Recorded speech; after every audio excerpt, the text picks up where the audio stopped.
Welcome to my channel. और दोस्तों, अगर आपको मेरी वीडियो यूजफुल लगेगी तब आप कृपया लाइक सब्सक्राइब जरूर करें, साथ में नोटिफिकेशन बेल को प्रेस करें। दोस्तों, आज की मेरी ये वीडियो बिगिनर्स के लिए है और ये बेसिक योगा पोज है कि हमें कौन कौन सी योगासन नियमित करना चाहिए। बहुत सारे लोग योगासन करना चाहते तो हैं, पर उन्हें यह मालूम नहीं है कि वे कौन सी योगा पोज से शुरुआत करें और किस योगा पोज पर खत्म करें, और उन्हें कौन कौन सी प्राणायाम भी नियमित करना चाहिए।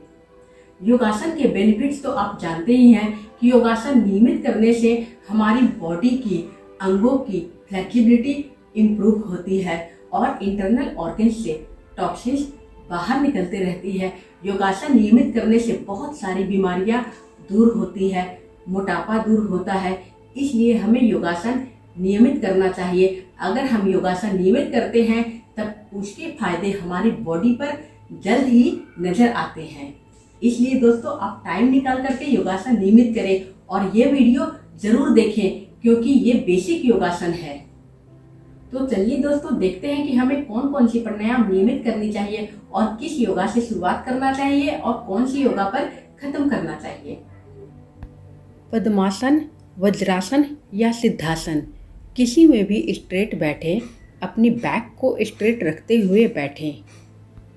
आंखें बंद रखें, पेट को अंदर की तरफ प्रेस करते हुए ब्रीद आउट करें। नॉस्ट्रिल से ब्रीद आउट करें। माउथ आपकी बंद रहेगी। पूरा ध्यान अपनी ब्रीद के ऊपर दें। 1 सेकेंड 1 स्ट्रोक। इसमें हम इनहेल नहीं लेंगे, इनहेल ऑटोमेटिक हो रही है, सिर्फ आप ब्रीद आउट के ऊपर ही ध्यान दें। कपालभाति से टॉक्सिन्स हमारी बॉडी की बाहर निकलती है, मोटापा इत्यादि बहुत सारी बीमारियां दूर होती है, हार्मोन्स बैलेंस बने रहते हैं। 2 से 3 मिनट तक कपालभाति जरूर करें। अब है अनुलोम विलोम। राइट नोस्ट्रिल को थंब से बंद करें, लेफ्ट नोस्ट्रिल से सांस को अंदर भरें, फिर लेफ्ट नोस्ट्रिल को रिंग फिंगर मिडिल फिंगर से बंद करते हुए राइट नोस्ट्रिल से थंब को हटाएं और ब्रीद आउट करें। फिर इनहेल राइट नोस्ट्रिल से करें और थंब से बंद करें। लेफ्ट नोस्ट्रिल से रिंग फिंगर को हटाते हुए ब्रीद आउट करें। इसे हम अल्टरनेट नोस्ट्रिल ब्रीदिंग कहते हैं, क्योंकि हम एक बार राइट नोस्ट्रिल से सांस को भर रहे हैं, लेफ्ट नोस्ट्रिल से सांस को बाहर कर रहे हैं, फिर लेफ्ट नोस्ट्रिल से सांस को अंदर भर रहे हैं और राइट नोस्ट्रिल से सांस को बाहर छोड़ रहे हैं। ध्यान देने वाली यह बात है कि हम लेफ्ट नोस्ट्रिल से ही सांस भरते हुए इसकी शुरुआत कर रहे हैं, इसलिए हमें लेफ्ट नोस्ट्रिल से ही सांस को छोड़ते हुए ही अंत करना है। 5 मिनट तक अनुलोम विलोम जरूर करें और इसे कपालभाति के बाद ही करें, क्योंकि कपालभाति से हमारी बॉडी के अंदर बहुत सारी गर्मी पैदा होती है जो अनुलोम विलोम करने के कारण नष्ट हो जाती है। और जिन्हें पित्त की प्रॉब्लम है वे कपालभाति न करें, वे सिर्फ अनुलोम विलोम ही करें। अनुलोम विलोम करने से हमारी पूरी नस नाड़ियों का प्यूरिफिकेशन होता है, संपूर्ण ऑर्गन्स में ऑक्सीजन की फ्लो इंक्रीज होती है, हमारी हार्ट हेल्दी बनी रहती है, चिंता तनाव दूर होती है, बॉडी के हार्मोन्स बैलेंस बने रहते हैं।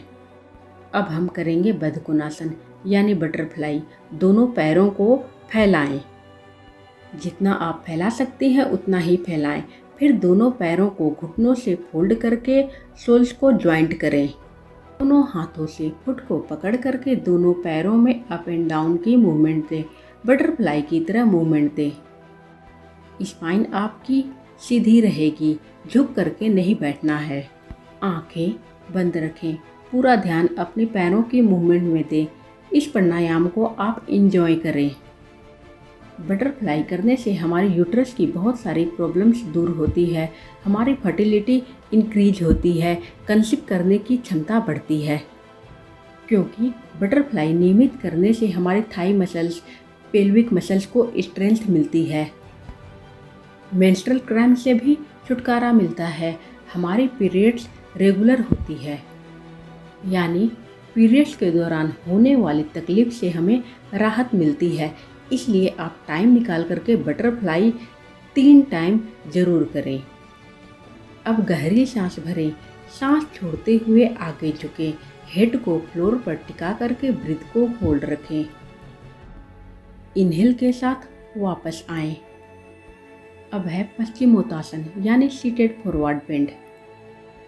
दोनों पैरों को सामने स्ट्रेट रखें, फिर इनहेल के साथ अपने दोनों हाथों को ऊपर उठाएं, सांस छोड़ते हुए सामने झुकें, हेड को अपने घुटनों पर टिका करके ब्रीथ को होल्ड रखें और इसी पोजीशन में जितनी देर तक आप रह सकती हैं उतनी देर तक रुकें। कुछ देर के बाद इनहेल के साथ अपनी दोनों हाथों और हेड को धीरे धीरे ऊपर उठाएं, एक्सहेल के साथ हाथों को फ्लोर पर टिकाएं। अब करेंगे वज्रासन। दोनों पैरों को घुटनों से फोल्ड करें, हिप को अपने पैरों की सोल्स के ऊपर रखें, दोनों हाथों को अपने घुटनों पर रखें और सीधी बैठें। यह है वज्रासन यानी थंडरबोल्ट पोज। इस पोजीशन में रहने से हम जो भी कुछ खाते हैं वह जल्दी पच जाती है, यानी डाइजेस्टिव सिस्टम इम्प्रूव होती है, कॉन्स्टिपेशन दूर होती है और बहुत सारे बॉडी के फंक्शन ठीक से काम करने लगते हैं। खाना खाने के बाद कम से कम 5 मिनट तक वज्रासन में जरूर बैठें। अब करेंगे सुप्त वज्रासन यानी रिक्लाइन थंडरबोल्ट पोज। नीज को डिस्टेंस में रखते हुए दोनों हाथों को पीछे फ्लोर पर ले जाएं और हाथों की सपोर्ट से धीरे धीरे बॉडी को पीछे की तरफ बेंड करें। हेड की टॉप को फ्लोर पर टिका करके दोनों हाथों को अपनी थाइज के ऊपर रखें। आपकी चेस्ट यानी बैक फ्लोर के ऊपर है, जितना ऊपर आप उठा सकते हैं उतना ऊपर उठाएं। गहरी सांस भरें, गहरी सांस छोड़ें। इस पोजीशन में आप जितनी देर तक रुक सकती हैं उतनी देर तक रुकें, फिर धीरे धीरे हाथों की सपोर्ट से ही वापस आएं। सुप्त वज्रासन नियमित करने से हमारे यूट्रस की बहुत सारी प्रॉब्लम्स दूर होती है, थायराइड की प्रॉब्लम दूर होती है, टॉक्सिन्स बाहर निकल जाती है। कम से कम 1 मिनट तक रिक्लाइन थंडरबोल्ट पोज जरूर करें। अब करेंगे चाइल्ड पोज। वज्रासन में बैठते हुए इनहेल के साथ अपनी दोनों हाथों को ऊपर उठाएं, धीरे धीरे ऊपर उठाएं, सांस छोड़ते हुए सामने बेंड करें, हेड को फ्लोर पर टिका करके ब्रीथ को होल्ड रखें और इस पोजीशन में जितनी देर तक आप रुक सकती हैं उतनी देर तक रुकें। सांस को अंदर भरते हुए अपनी हेड और हैंड को ऊपर उठाएं, सांस छोड़ते हुए हाथों को फ्लोर पर टिकाएं। अब करेंगे सेतुबंधासन।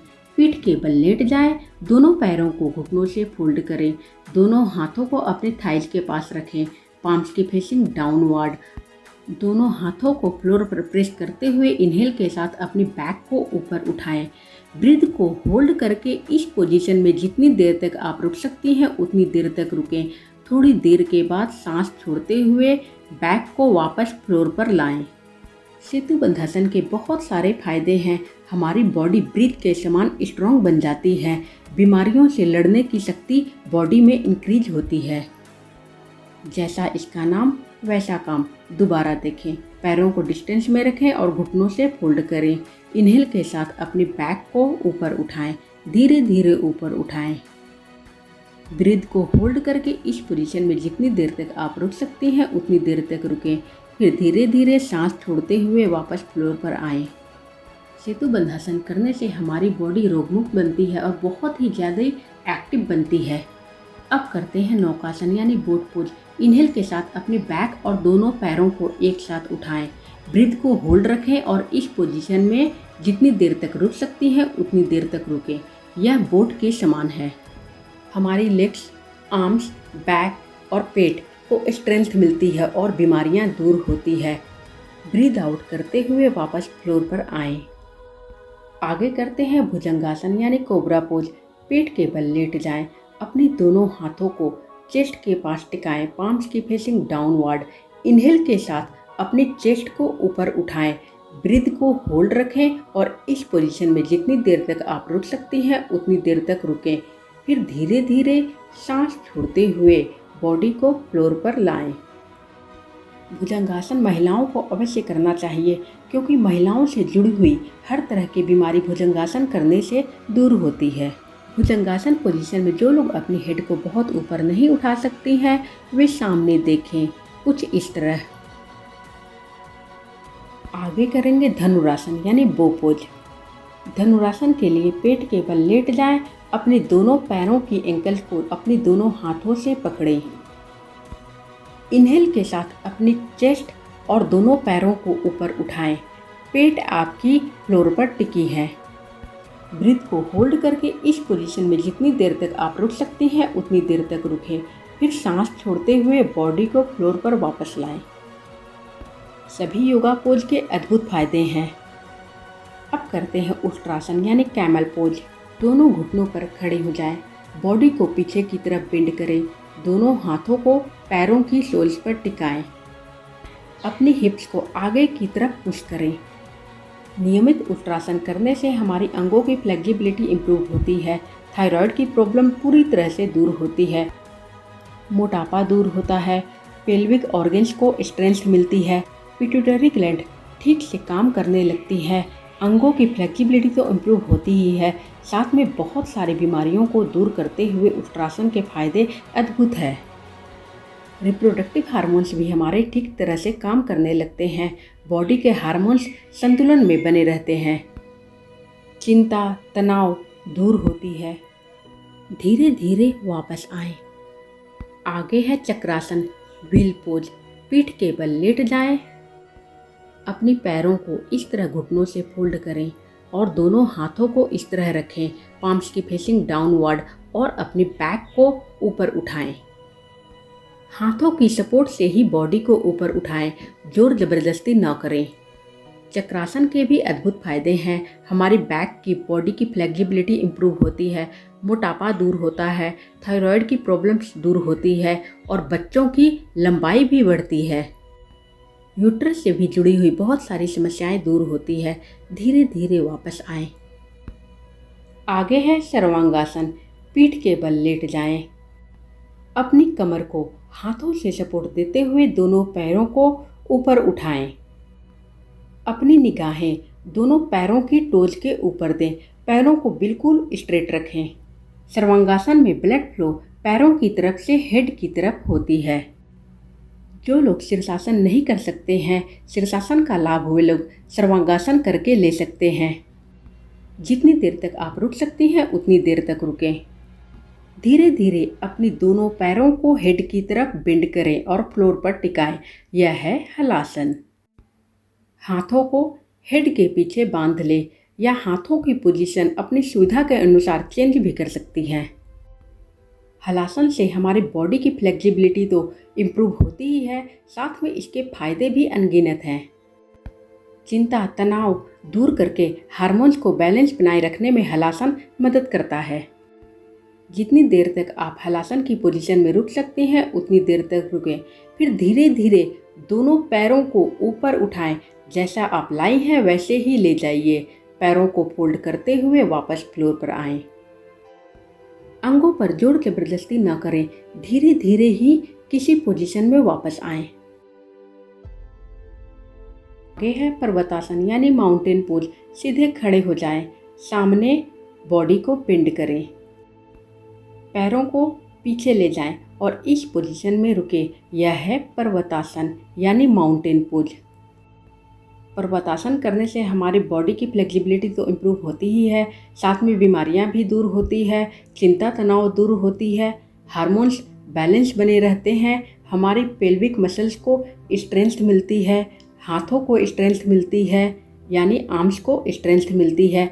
दोनों पैरों को भी स्ट्रेंथ मिलती है और साथ में लंबाई बढ़ाने में भी पर्वतासन मदद करता है। आगे है हाफ शीर्षासन। दोनों फिंगर्स को इंटरलॉक करके फ्लोर पर रखें। हेड को हथेलियों के बीच रख करके बैक को ऊपर उठाएं। दोनों पैरों को बिल्कुल सीधी रखें। यह है हाफ शीर्षासन। इसकी फायदा भी शीर्षासन के समान ही है। बहुत सारे लोग शीर्षासन नहीं कर सकते हैं, इसलिए वे लोग हाफ शीर्षासन करके शीर्षासन की बेनिफिट्स पा सकते हैं। हमारी बॉडी एक्टिव होगी, मोटापा दूर होगा, बीमारियां दूर होगी और बहुत सारे अंगों की फ्लेक्सिबिलिटी भी इम्प्रूव होगी। आगे है जानुशिरासन यानी स्टैंडिंग फॉरवर्ड बेंड। सीधे खड़े हो जाएं। इनहेल के साथ अपनी दोनों हाथों को ऊपर उठाएं। सांस छोड़ते हुए सामने बेंड करें। हेड को घुटनों पर टिका करके ब्रीथ को होल्ड रखें और इस पोजीशन में जितनी देर तक आप रुक सकती हैं उतनी देर तक रुकें। इसकी बेनिफिट्स पश्चिमोत्तासन के ही समान है। थोड़ी देर के बाद इनहेल के साथ अपनी हेड और हैंड को ऊपर उठाएं। एक्सहेल के साथ हाथों को अपनी थाइज के पास लाएं। सभी योगा पोज के अलावा सबसे अद्भुत है सूर्य नमस्कार। सूर्य नमस्कार में 12 पोज एक साथ होते हैं और हर पोज में हम एक बार इनहेल करते हैं, दूसरी बार एक्सहेल करते हैं। इसकी सही स्टेप्स जानने के लिए आप मेरी दूसरी वीडियो सूर्य नमस्कार की स्टेप्स को देख सकते हैं। कम से कम आप 5 राउंड सूर्य नमस्कार डेली करें। अकेले सूर्य नमस्कार से ही हम 12 पोजेस का लाभ एक साथ पा सकते हैं, इसलिए आप टाइम निकाल करके सूर्य नमस्कार रोज करें। चेहरे की चमक बढ़ेगी, बॉडी की बीमारियां दूर होगी, मोटापा दूर होगा, हार्मोन्स बैलेंस बने रहेंगे और मानसिक तनाव से भी छुटकारा मिलेगा। दोस्तों, उम्मीद है कि आपको मेरी ये वीडियो पसंद आएगी। आप सही स्टेप्स सीखेंगे और योगासन नियमित करेंगे। धन्यवाद।